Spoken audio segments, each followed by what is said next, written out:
everybody. How's everybody doing today? Just got off work. Wanted to give you guys do a quick little stream while I'm driving home. Go over some of the election stuff that happened last night. Turn the heat down. It's warm in here. Big night for Trump. Big night for Trump. Of course, Donald Trump didn't win Washington, D.C., which that's a good thing. Because if he'd have won Washington, D.C., we'd all be in trouble. But I got some of the election results.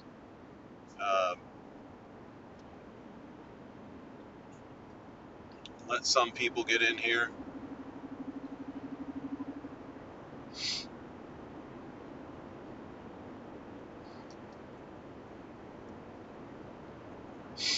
But yeah, it was definitely a pretty good night for Donald Trump.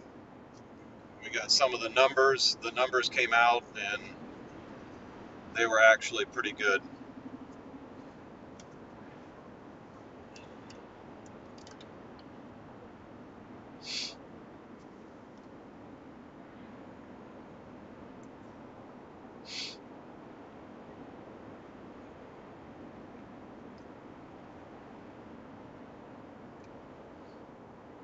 But yeah, we did get some of the numbers out. Take a look at them here. So I went through some of the states that had their primaries yesterday and got some of their numbers. If you look at Alabama, we'll take that one first. Alabama, Trump had, and I rounded these numbers off, 497,000 compared to Biden's 167,000. Then they also had uncommitted, which, people that weren't wanting to, on Joe Biden's side, that didn't want to actually vote for him. And I believe that was like at 1,100 or 11,000. There was a difference of the two of 330,000. Arkansas, Trump won 205 to 71,000. So you had that. California, obviously Trump did not win California. If you compare Trump to Biden, Trump was at like a little over 100 million. Biden was at 1.5 million. That's a difference of like 500,000 people. You look at Colorado, the numbers compared. Colorado, you had 517,000 compared to Biden's 446,000. Difference of about 71,000. You also had 4,300 that didn't vote either way for Biden. Massachusetts, 311,000 to Biden's 478,000. No preference on Biden was 54,000. No preference on Trump was at 5,000. That's a difference of 167,000 right there. Then you'd look at Minneapolis. Trump was 232,000 to Biden's 171, difference of about 61,000. North Carolina, 790,000 for Trump compared to 606,000 for Biden. Then you look at Oklahoma, Trump was at 254,000 compared to Biden's 66,000, that's a big difference there, difference of 188,000. Tennessee was 446,000, 5,000 uncommitted on Trump, 122,000 for Biden, with 10,000 non-committed on Biden. That's a difference, and then the difference was 324,000. Also, Texas, which kind of surprised me a little bit, 1.7 million voted for Trump in the primary compared to Biden, he had 802,000, difference of about 900,000. Utah, uh, Biden had 53,000 compared to Trump's 37,000 for the primaries, difference of about 16,000. And then over here in Virginia, Virginia voters for Trump's primary was 436,000. Biden had 306,000, difference of about 130,000 people for that. Also on Vermont, which we all know Vermont, Biden won his primary there with 56,000. Trump won his with 30 with Trump had 33,000, difference of about 23,000 right there. Reason why these numbers are kind of important, Republicans showed up. The true Trump supporters, they showed up for the primaries. They definitely showed up and was wanting to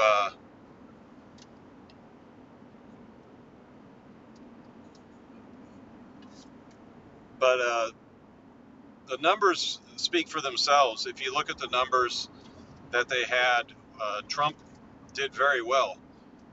If the people show up like that in November, that'll be definitely something to see. Let me do something here.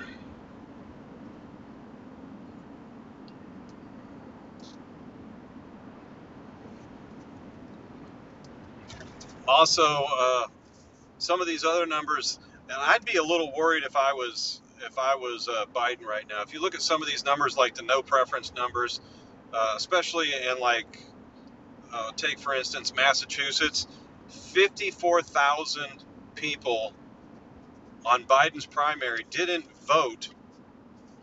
They voted no preference. So if you think about that, that's 54,000 people and a lot of them are upset with Biden over his handling of Israel. They're trying to, prove a point to Israel. So that's what a lot of that is about. But if you think about those numbers, that's 54,000 voters. If Trump taps into, half of those voters and pulls them away from Biden, this election's not going to be as close as what a lot of people think. Just look at the numbers. If you go onto any of the websites out there and you look at the numbers of the polling that was done, Trump was out polling Biden by a lot. Obviously some of these states, like I said, just look at the votes. Like Alabama, Trump pulled in almost 500,000 votes compared to Biden's Democrat primary of 167,000. Those are big numbers. Those are definitely big numbers. So you got to remember, it's great that a lot of people showed up. MAGA supporters and Trump supporters showed up to show support yesterday. But the big day is going to be coming up here in November. But I wanted to bring some of these numbers. The media won't tell you about the non-preference numbers. They're not going to highlight that. They're not going to discuss it.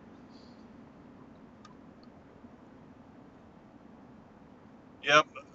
I decided to get on real quick, Jody, just to kind of go over some of these numbers while I was driving home. So I figured I'd just do that real quick because I sat there and I was looking them up, and it was kind of astonishing to see these numbers. Nikki Haley finally decided that she's going to suspend her campaign, but not without taking a jab at Trump.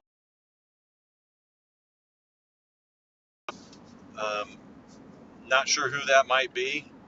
There's a lot of speculation that's out there, but I'm still up in the air whether or not even Biden makes it to the end of the year. I still think that you got people like Gavin Newsom, who is standing there. He's probably standing there waiting to swoop in and save the Democratic Party from the election. Because I just don't think Trump or Biden with the way he is cognitively right now, I just don't see him making it to the end. His polling numbers are disastrous. If I was Biden and I saw these numbers, um, I'm sure a lot of people, Democrats, didn't even go out and vote because he's the only one on the Democratic ticket that is even, has a chance. But it just goes to show you. I mean, uh, Trump's on the Republican side. Trump was the only one that really had a chance. I mean, you look at Nikki Haley; she hadn't won anything until she won D.C. But I just I don't see the numbers speak for themselves. I mean, they're so lopsided. Uh, well, what happens in November will be a completely different story, though. We got to show up in big numbers in November because that's when it really counts.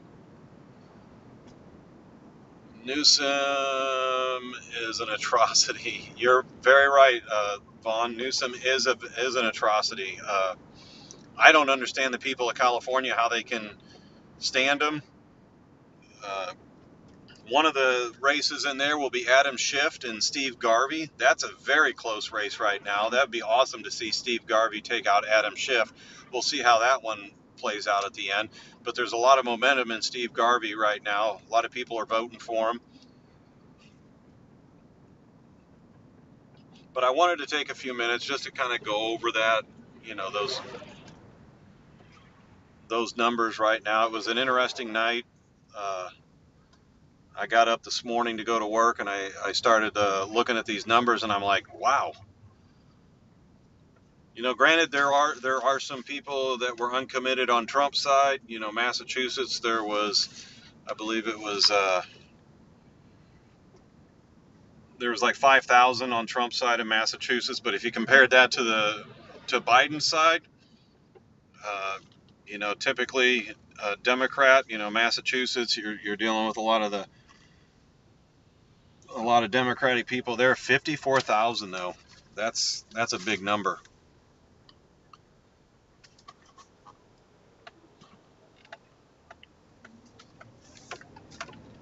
Let's see. I'm trying to read the chat a little bit at the time. Yeah, I missed it because I'm trying to pay attention to the road. Don't want to hit any Amish people that are on their horse and buggies right here. Yep, our primary isn't until May. Uh, Indiana's by that time. Trump will probably already have everything pretty much locked in. He'll have all the delegates that he's needing for president. We'll still get out and vote because that's our constitutional duty, is to get out there and vote and make our voices heard. Doesn't matter how insignificant. Indiana is very much a conservative state, always has been. But how many of you guys think that Biden is actually going to make it to the end of the year? I don't see it. I really don't. I see his polling numbers keep going down. I don't think they're going to pick Kamala. I don't think Kamala is going to be the ticket for the Democrats. I think it's going to be an outsider that's going to come in and swoop in and and try to save this election cycle. But I think it's too much, or too little, too late. Too many people are struggling right now. Too many families are struggling right now. Um, just look at what happened with, you know, Jen Psaki and Joy Reid. They had their little table last night. They were laughing at people from Virginia. They were laughing at people from Virginia because people in Virginia, they asked what their main concerns were, and they said illegal immigration, and they laughed about that and made jokes about, oh, the only thing that India or Virginia has a border with is West Virginia. How can you be so cold-hearted and so heartless to laugh like that? Just because states don't have a border state to Mexico or to the south or to the north doesn't mean they're not affected, because they're being bussed and brought in to everywhere. So that just goes to show you the kind of people that are on that side, for them to sit there and actually laugh at working class people, middle class people that are voicing that their concerns are this invasion that's going on.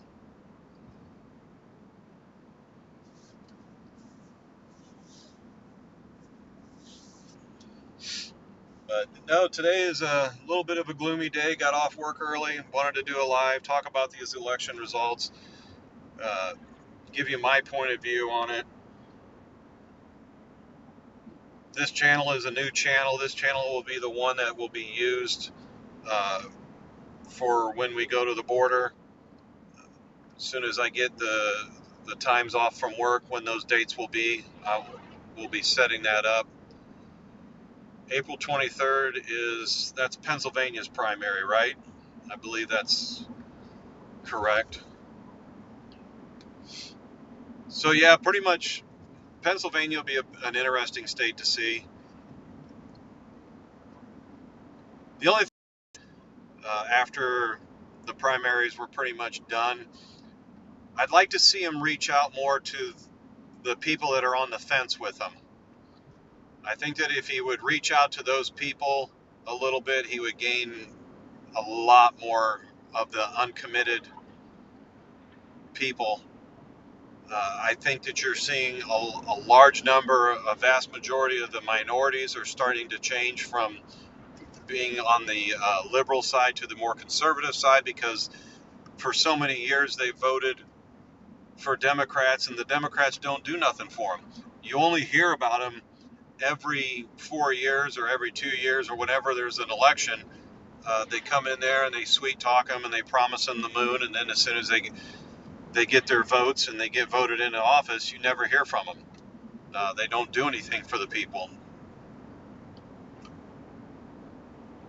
But it's time for, I think it's time for a government to be shrunk.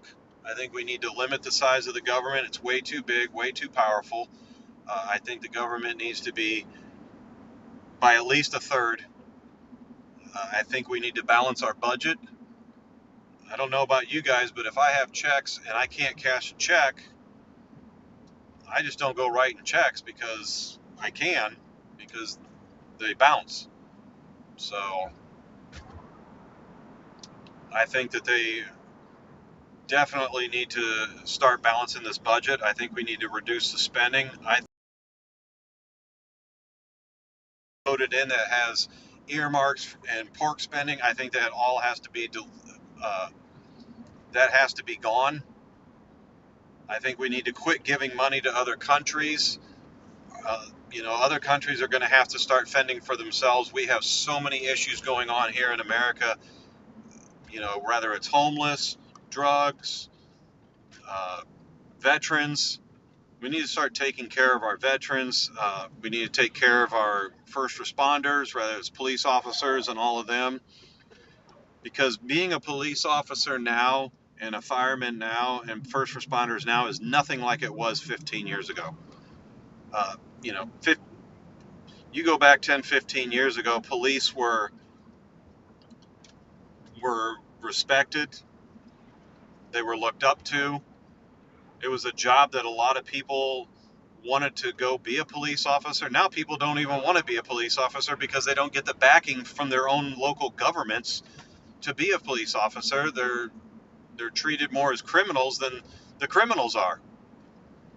And by a third. But if you've ever looked up what a lithium battery mine looks like, the hole that is in the side of the earth that is drilled to get the lithium out is amazing. And they talk about the environmental impact, from oil. Go look at the environmental impact from a lithium mine. Just Google search it. That's all you got to do. Google search photos for a lithium mine, lithium mines. Uh, is it still buffering? I'm switching cell phone towers, that's why.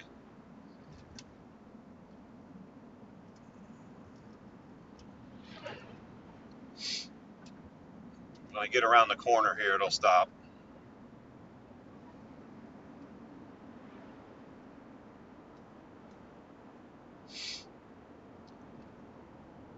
Not at this second. All right. Yeah, but like I was saying, go Google search a lithium mine and see what it does. If you guys want to see an environmental impact, go Google search that, and then talk about the oil. Because I don't know about you, when I go take a trip, I don't want to have to base my trip on where there's a charging station. What's up, RW? How's it going today? Just doing a little chat on the drive home, went over some election results, RW, talking about how Trump, uh, what his numbers were like. But, the media is making a big deal out of Biden, that, he won his primary. But I don't really think that's anything to be too proud of, those numbers, especially the uncommitted numbers. Those are the ones that I would be concerned about. I wouldn't call that a win. Not at all.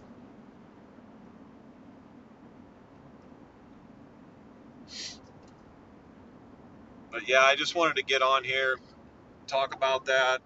Don't want to take too much of your guys' valuable day.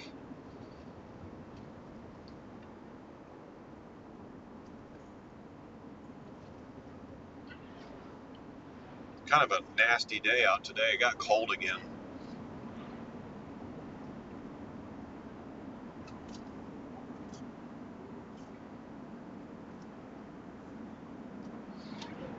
Kind of anxious to get home and see how the liberal media spins what Trump did yesterday. I'm sure they're going to pick every little bad thing that happened and they're going to make it sound like it's the end of the world. That's what's going to happen. And just like Josh was talking about with, the Supreme Court, making that decision, you got people like Jamie Raskin that's already looking at a way to try and change the laws. So it's not over. That whole Supreme Court thing isn't over. They left a couple loopholes in there for the government to try and finagle something to try and change it. So that's definitely not over. But Jamie Raskins he's a bad person. I'm trying to be polite. I don't want to cuss.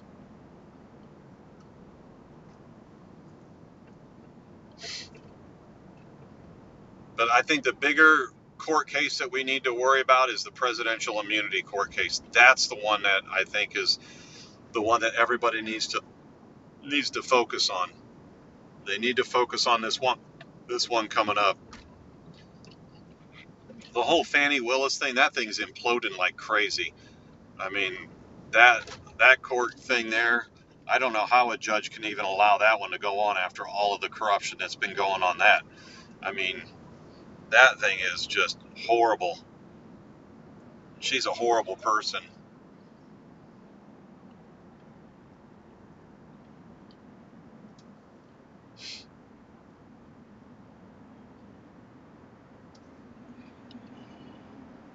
Now I can turn my cruise control on. Yeah. But anyways, you guys heard what I had to say. Like I said, I don't see Biden making it till November.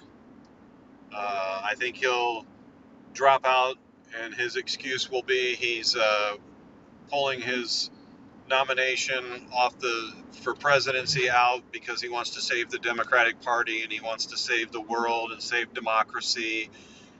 They're going to make him out to be a martyr. I don't know how media can sit there and praise him for what he's done for the economy. I couldn't sit there and do that with a straight face. I don't even think, even if I was a diehard liberal, I couldn't sit there with a straight face and do that.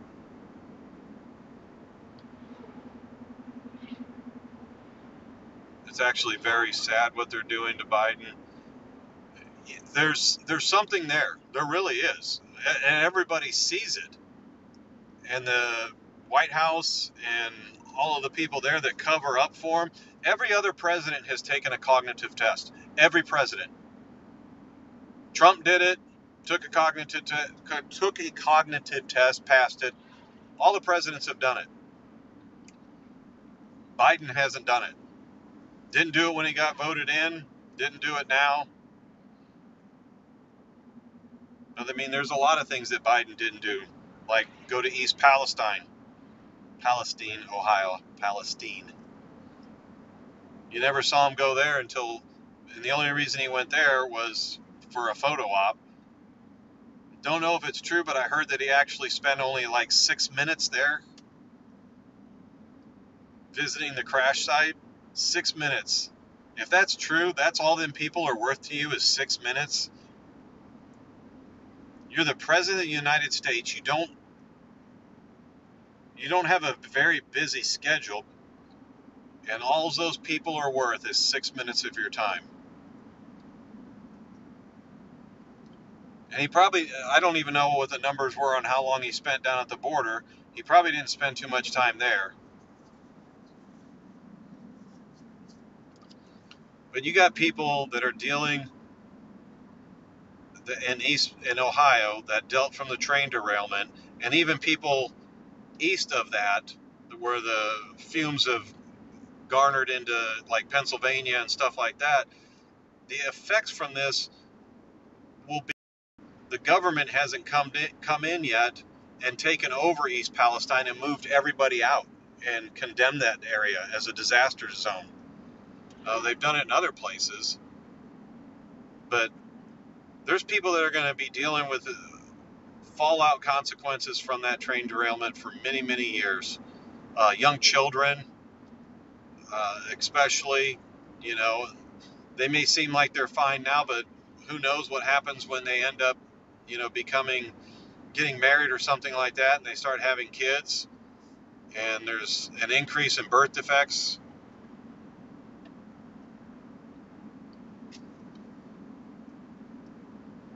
Vaughn is affected by it, if I remember right. There's probably a lot of people. I mean, people that would go out and look outside and see the haze and smell it and taste it. I mean, it just didn't go away. It's not like you're spray painting something in your garage where you only got to smell the fumes for an hour. These people have been smelling them for months, and I'm sure the water, the creeks and stuff, are still turning up the rainbow patterns in the water. Neither president cared about. They're still dealing with it.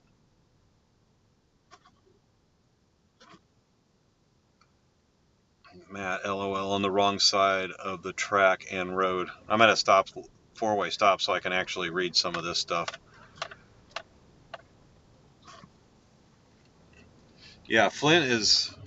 I saw that documentary I saw on Flint. I'm like, wow, just wow.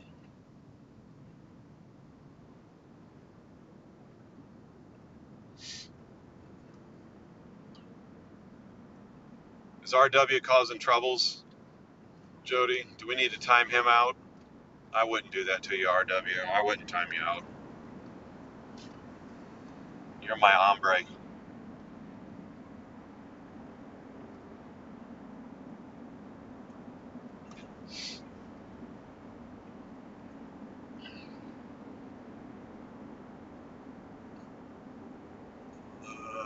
Let's see. Move that steering wheel back and forth.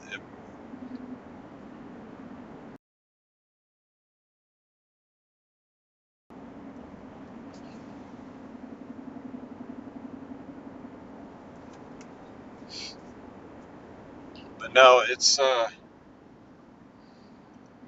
just wanted to get on here. I'm gonna get off here and make a phone call to Jody.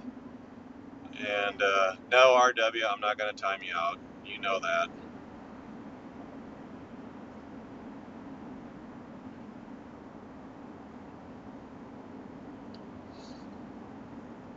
But you guys have a great afternoon. Some of you, it might even be morning if you're on the West Coast. Get ready for an exciting election cycle. Now's the time when it's all going to heat up, because we're now pretty much down to two between Trump and Biden. So it's going to get real interesting now. The gloves are going to come off. The other thing I think Trump should have done, I think Trump should have opened up, and somebody else said this, I don't know where I heard it. I think Trump, when he was up there, he should have said, let's go debate now, Biden. Let's have a debate right now. That would have been epic if there wasn't a debate right now, but I guess we'll have to wait and see. see if Biden actually does debate him. Like I said, I don't think he'll make it to the election year. I think they're leaving the door open for Gavin Newsom, to be honest with you. But anyways, you guys have a blessed day. I will chat at you guys some other time. I just wanted to get a quick chat in, I'll go over the election results, and have a little conversation with you guys today. Wait till I get around this curve here before I shut it off. But you guys take care of yourselves. I'll see you guys definitely next Tuesday. So have a good afternoon, everybody. Talk to you later. Bye.